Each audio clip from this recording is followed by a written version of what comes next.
Shedeur Sanders could be ruined by the Browns, according to Mel Kiper Jr., who compares him to Baker Mayfield.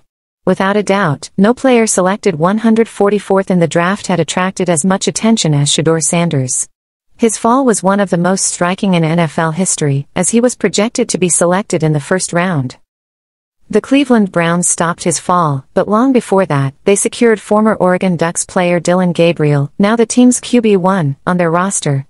However, according to an ESPN expert, the story was and would have to be different. The Browns could ruin Shedeur. 6 months after being drafted and struggling to remain on the team's roster, Sanders continues to fight, now for the Browns' QB1 position. Joe Flacco's departure to the Bengals also did not turn out as he had hoped, as Gabriel took his place. However, fans and analysts are clamoring even louder for Shedeur after 4 starts in which Dillon has failed to shine and the offense seems unable to move forward. One of them is ESPN expert Mel Kiper Jr., who has shown his support from the beginning and has criticized the teams that passed him up in the draft. Of course, his situation with the Browns does not make the analyst happy at all, so in the recent First Draft podcast, Mel commented, "Figure out Dillon Gabriel, that was Kevin Stefanski's guy. I hope Shedeur has a chance. Even if he gets in there, he might struggle. Does that mean he stinks? Does that mean he was overrated? No."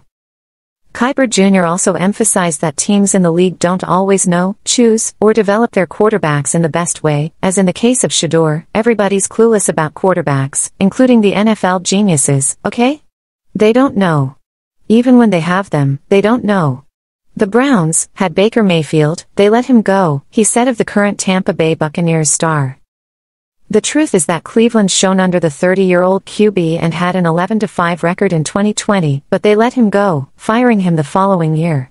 This is probably one of the decisions the team regrets the most, as he is now a strong MVP candidate with the Bucs and a 2-time Pro Bowler. Didn't 9 executives have Sanders going as the #1 quarterback at this same time last year? What happened?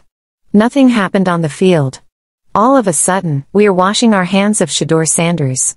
We don't want him, we don't want him, we don't want him, Mel continued to reflect. Meanwhile, Stefanski's team is preparing for the Browns' next matchup against the New York Jets, 1-7, after the bye week, next Sunday, November 9th, at MetLife Stadium. Will Sanders get his chance this season?